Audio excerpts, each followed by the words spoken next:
हम सब जानते हैं कि देश की आंतरिक सुरक्षा, कानून व्यवस्था और सुरक्षा का बेहतर माहौल बनाने के लिए इन बलों की महत्वपूर्ण भूमिका है।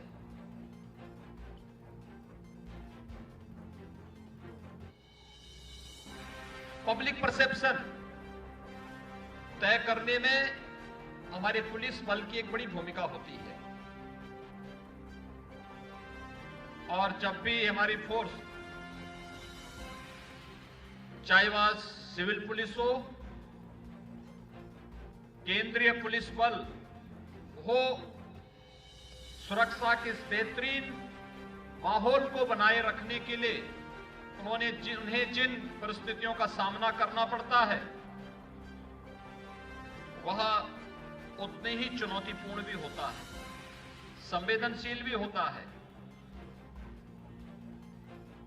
एक तरफ असामाजिक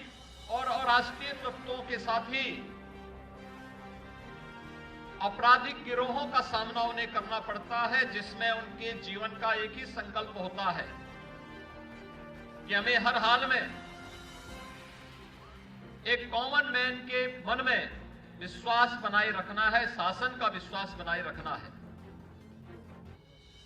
तो दूसरी ओर एक कॉमन मैन भी अपनी सामान्य समस्या को लेकर के सबसे पहला वह किसी के पास आता है,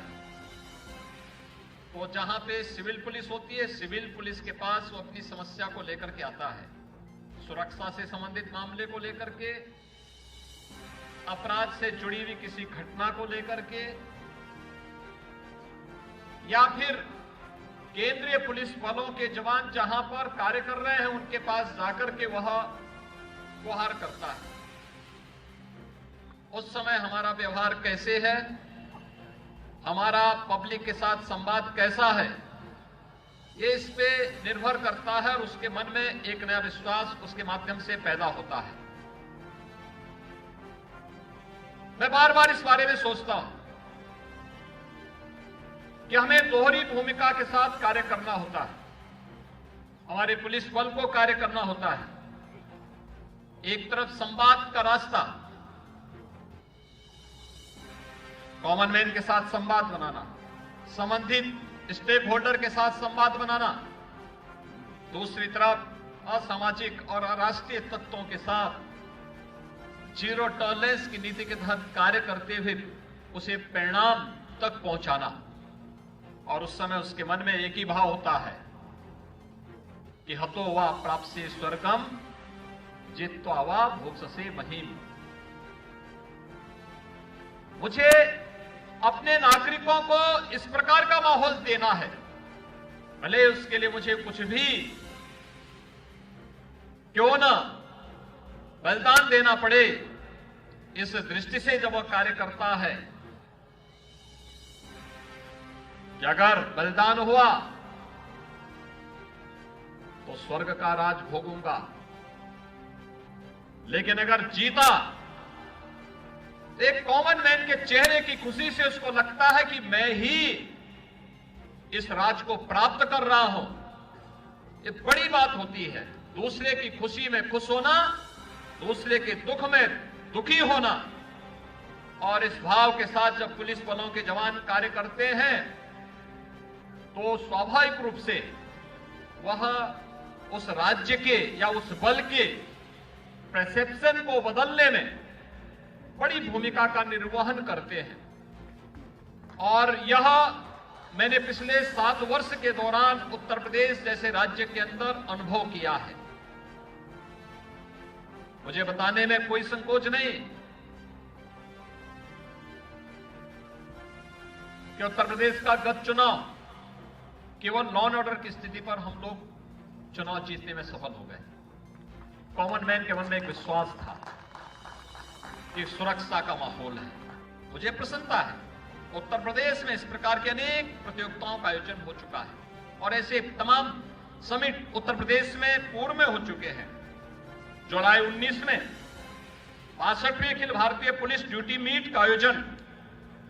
उत्तर प्रदेश के पुलिस को करने का अवसर प्राप्त हुआ था और नवंबर 21 में अखिल भारतीय पुलिस महानिरीक्षक सम्मेलन भी प्रदेश की राजधानी लखनऊ में हुआ था, जिसमें आदरणीय प्रधानमंत्री जी और माननीय गृह मंत्री जी ने प्रतिभाग किया था। सशस्त्र सीमा बल द्वारा मार्च 23 में Akhil Bharatiya police athletics cluster championship का आयोजन भी लखनऊ में आयोजित हुआ था। स्वाभाविक रूप से ये तमाम प्रकार के आयोजन उत्तर प्रदेश में पूर्व में हुए हैं और इन कार्यक्रमों के माध्यम से जब आदरणीय प्रधानमंत्री जी आज देश के अंदर वर्तमान की चुनौतियों को ध्यान में रख करके और भविष्य की आवश्यकता को ध्यान में रख करके जब स्मार्ट पुलिसिंग की बात करते हैं तो स्मार्ट पुलिसिंग के लिए उन्होंने कुछ सूत्र जरूर बनाए कि स्ट्रिक्ट एंड सेंसिटिव पुलिस हमें चाहिए। तो मैंने पहले भी कहा अपराधी के लिए हम जीरो टॉलरेंस होंगे, लेकिन एक कॉमन मैन के लिए उतने ही संवेदनशील, modern and mobile, alert and accountable हमारी पुलिस फोर्स को होना पड़ेगा। रिलायबल एंड रिस्पॉन्सिबल, टेक्नो सेवी एंड ट्रेन पुलिस फोर्स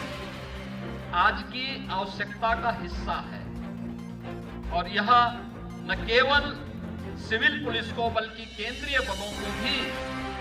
जब इस व्यवस्था के साथ जुड़ पाएंगे तो वर्तमान की चुनौतियों का सामना सफलतापूर्वक करने में हमें सफलता प्राप्त होगी।